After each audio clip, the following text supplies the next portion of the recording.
Kuala Lumpur, cerita bosku iaitu merujuk kepada bekas Perdana Menteri Datuk Seri Najib Tun Razak dalam gelanggang politik masih belum berakhir, kata Khairi Jamaluddin KJ. Menurut bekas Menteri dan Ketua Pemuda UMM itu, pengaruh Najib yang juga pernah memimpin Parti Politik Melayu itu sebetulnya masih kuat dan berupaya menentukan masa depan UMNO.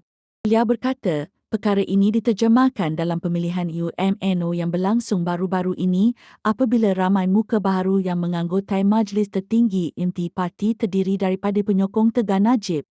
Dalam masa sama, bekas ahli Parlimen Rombau itu menegaskan, sekalipun Datuk Seri Ahmad Zahid Hamidi kekal sebagai Presiden UMNO, namun umum jangan sesekali memandang remeh kekuatan dan pengaruh Najib.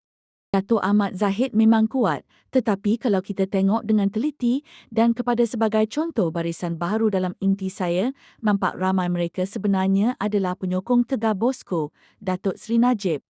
Jangan pandang ringan suara daripada belakang, suara di sebalik penjara. Suara yang ada dalam penjara sekarang ini dan pengaruh suara itu menentukan masa depan UMNO. Saya rasa cerita bosku ini belum habis lagi, kata Khairi lagi.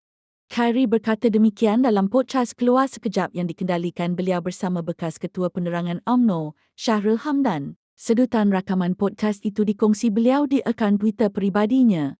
Dalam perkembangan sama, Khairi berkata cerita mengenai bosku belum tamat. Bahkan, orang ramai juga masih mempunyai keinginan untuk mengetahui perancangan bosku.